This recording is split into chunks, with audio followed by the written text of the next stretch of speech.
Libreng pagpapagiling ng bigas sa bukas sa mga magsasaka sa Villasis. Para sa detalye ng balita, narito si Idol Jam Victorio. 104.7 IFM Report!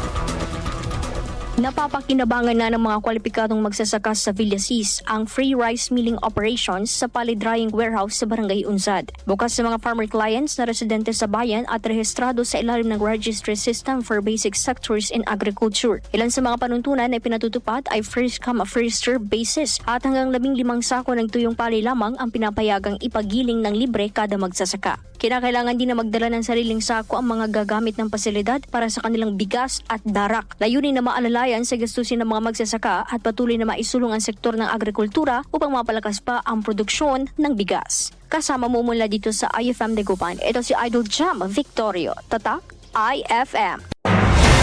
IFM News. IFM News. IFM News.